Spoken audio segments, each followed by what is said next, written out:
All right, it is currently actively snowing here. We had it settled out a little bit, melted out some, and then it cooled off again. It was probably about 6 to 8 inches of snow yesterday between when I stopped chopping stalks and like 2 o'clock this morning.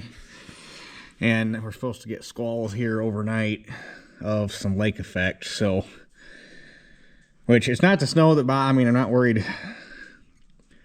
Getting the combine through the field, not a problem.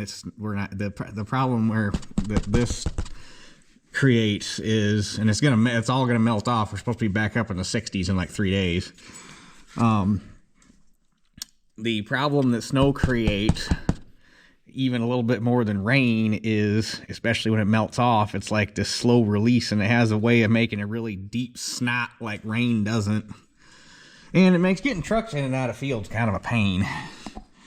Like I say, combine, grain cart shouldn't have a lick of trouble, but the trucks, it's going to kind of suck.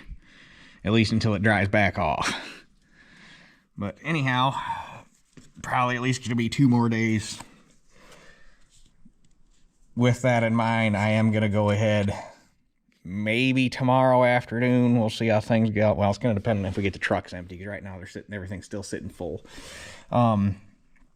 Maybe tomorrow afternoon, if the trucks get emptied up, move the combine up north, because that field we can load right on the road, basically, and that'll be a easy one to not have to worry about getting trucks stuck or whatever. So that'll probably be the next one we go to, and then we'll work our way back to my uncle's place. But anyhow, since I can't do anything for at least a couple days probably, I figured this was a good time to talk about the Hydra-Boost or Hydra-Vac that Dad just had redone on this thing. I wanted to wait till we got some use on the truck to talk about it and make sure that I was indeed recommending a decent outfit, and it works like a charm, got good brakes, everything that I think we're recommending a good outfit. So the guy that did it, and I'll put his website down in the description too, so you can go to it, but this is his card, Brake Materials and Parts, Fort Wayne, Indiana. Basically, he specializes in brake parts for all makes and models of these older trucks. And he rebuilds Hydra-Vacs, and he is incredibly knowledgeable. Dad said when he called to start getting parts for this thing, the guy started rattling off numbers before Dad even finished telling him what the truck was. He said, you need this, this, this, this, this. I got it all on the shelf ready to go. So yes, he actually stocks parts, amazing as that is this day and age, because nobody stocks anything anymore.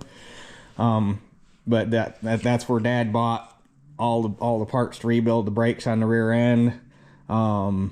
Some of the gaskets and stuff to put the axles back in. He had all that stuff. Sounds like he might stock some axle parts. His website will probably show what all he stocks for you. But the big thing was, because it's so hard to find anybody that works on them anymore, is the Hydra-Vac. Guy's incredibly knowledgeable on them. He's actually got a Bendix test bench, so that he can actually bench test them when he gets done rebuilding them to know that they hold good. He stocks parts to work on them, and they actually have a process they put it through. Apparently, aside from blown vacuum chambers, which is the most common problem on them, he said almost every single one of them, they draw water, and the piston chamber in them gets all pitted, and then they start sucking air past the piston, and that will cause them to fail. So what they actually do is go in, set it up in a boring mill, or probably a Bridgeport, probably not a boring mill for a part test mill. Anyway, they set it up, and they actually bore the piston bore out and make and press in a stainless steel repair sleeve to put in it, so that that problem will never occur again. So it can't rust. I mean, the piston can do it, but the bore itself will probably outlast that with that stainless steel, especially if he uses a high grade of stainless, will outlast the rest of that Hydra-Vac, probably outlast the truck. So like I said, incredibly knowledgeable on this stuff. Stocks parts for all makes and models.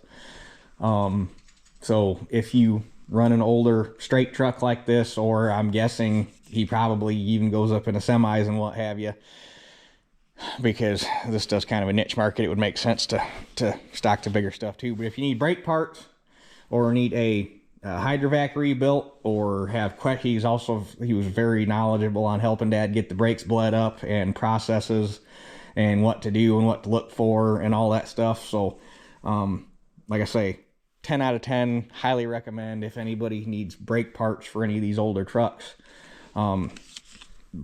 Brake materials and parts in Fort Wayne, Indiana. Like I say, I'll put his website down below so that you can visit that.